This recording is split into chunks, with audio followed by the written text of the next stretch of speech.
Pardon.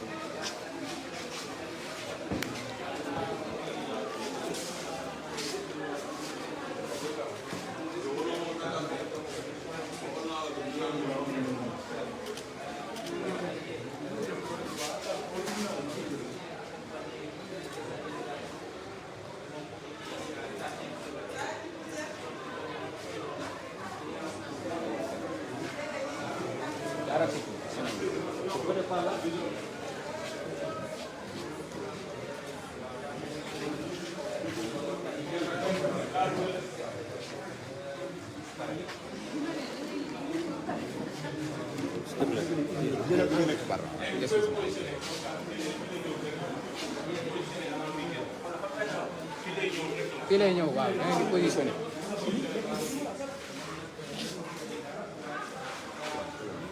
oh ñii contre jour. venez par là contre jour ngeen nekk quoi ñëw leen nii borom lumière yi ñëw leen nii. fii fenêtre bi borom lumière yi contre jour la borom lumière yi nañ ñëw fii. grand bu nañ ñëw côté yi contre jour la waaw. wàccal sëgal grand. contre jour bi day feeñ. non c'est bon. pardon. lumière borom lumière yi. borom caméra nañ ñu seet lumière booy de. c'est ce qu'on a dit moo tax yéen ngeen ñëw fii ñoom ñoo war a ñëw fii. oh. borom lumière ñoo leen fii borom lumière ñoo leen côté bi. côté yi borom lumière ñoo leen nii. borom caméra yi. borom lumière bi s'il te plaît.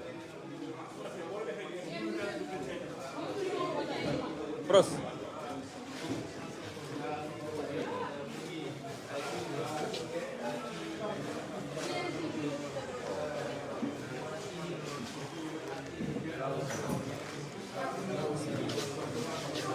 comme ni ngeen ko gisee le président Ousmane Sonko voté na ba pare.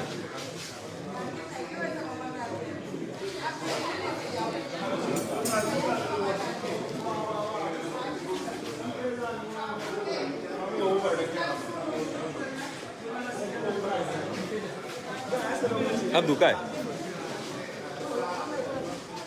teel ma nii. waaw daw.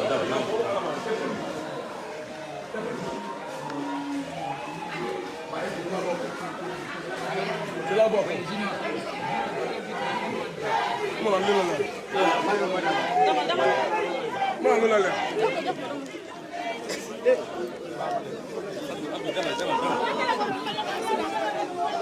demal si kanamam.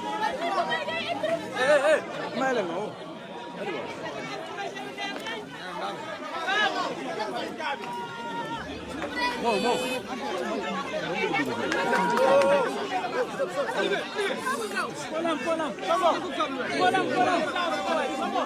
mettez-vous en haut que tout le monde puisse filmer. Monsieur Sonko, mettez-vous en haut que tout le monde puisse avoir. Sonko taxaw si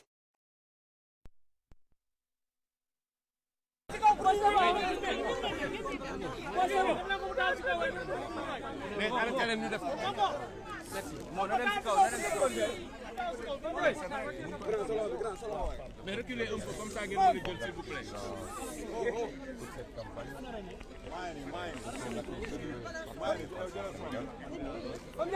Et nous réjouir de la maturité démocratique du Sénégal. Et nous souhaiterons que cette maturité se transcrive aujourd'hui par un comportement exceptionnel également des autorités publiques dans l'organisation de ce scrutin, dans la transparence, dans l'équité et l'équilibre. Et nous en appelons personnellement au sens de la responsabilité du ministère en charge de l'organisation des élections, que tout ce qui est prescrit par le code puisse être scrupuleusement respecté, qu'on n'ait pas à nous signaler des cas de tentative de bourrage d'urne ou de trafic, de transport d'électeurs, encore moins de rupture de bulletins de vote dans les bureaux de vote. Il est important que les Sénégalais puissent s'exprimer. Appeler également ces mêmes autorités publiques au respect de les résultats qui seront issus du scrutin d'aujourd'hui, parce que nous sommes convaincus que ces résultats seront largement favorables à l'opposition. On appelait à leur sens du fair play et à le sens du dépassement républicain pour l'intérêt et la stabilité de ce pays. En profiter également pour lancer un appel à toute la population sénégalaise à sortir massivement voter. On signale qu'à cette heure-ci, le taux de participation au niveau national est encore relativement faible. Je ne sais pas si les chiffres sont bons, mais en venant ici, on m'a parlé d'un chiffre qui tournait autour de 10 à 12%, ce qui serait un taux d'abstention historiquement bas. Ce qui n'est pas bon pour la démocratie, mais ce qui n'est pas bon également pour tous ces Sénégalais et ces Sénégalaises qui croient à notre projet, qui ont couru derrière nos caravanes sur des kilomètres pendant la campagne. S'ils ne sortent pas voter, tout cela n'aura servi à absolument rien, parce que habituellement, l'électorat du pouvoir, ceux qui bougent parce qu'on a donné de l'argent, qui sortent voter, c'est les électeurs conscients et consciencieux des enjeux qui ont tendance à s'abstenir, particulièrement la jeunesse. Et nous savons que c'est la jeunesse qui porte notre combat. Nous en profitons pour réitérer cet appel. Moi-même, je suis sorti sous la pluie pour venir voter. Nous pensons que qu'il pleuve ou qu'il vente, comme on l'a dit durant toute la campagne, les Sénégalais devraient sortir massivement d'ici à 18h pour que le taux de participation puisse atteindre les 60%. Justement, ne craignez-vous pas qu'avec ces précipitations, ça puisse avoir un impact sur le taux de participation? Théoriquement, on ne devrait pas le craindre. Parce que tout dépend de l'importance que chaque Sénégalais et chaque Sénégalaise accorde à ce scrutin. Je crois que chacun d'entre nous vaque à ses occupations malgré la pluie, selon l'importance qu'il accorde aux préoccupations du moment. Il s'agit d'une responsabilité individuelle d'abord.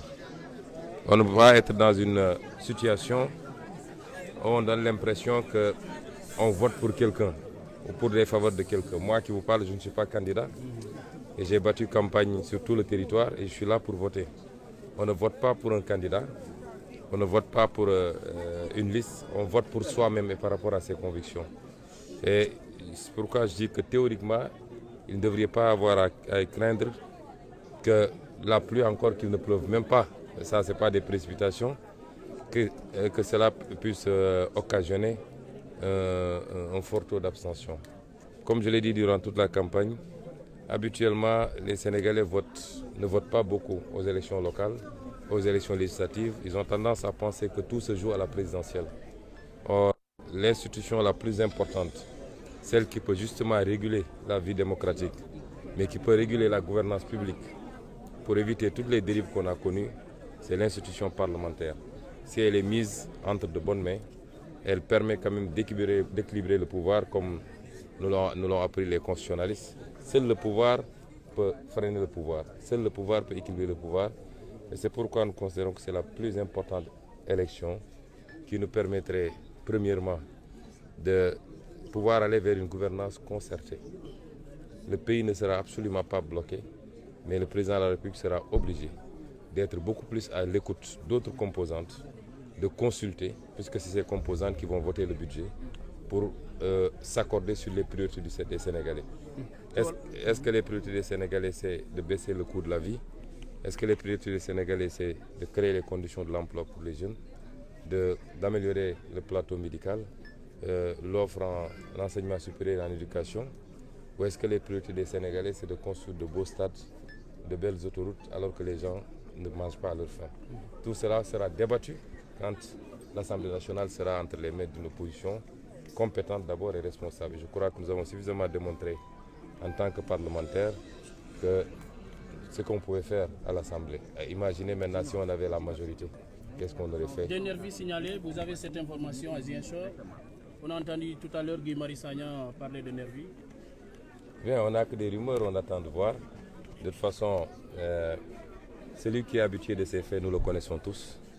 Mais je peux vous garantir que cette fois-ci, s'il s'amuse à ce jeu, ce sera la dernière fois qu'il le fera. Sa réaction gannaaw bi nga wote? waaw de njëkk sant yàlla bi ñu may ñu fekke li may ñu it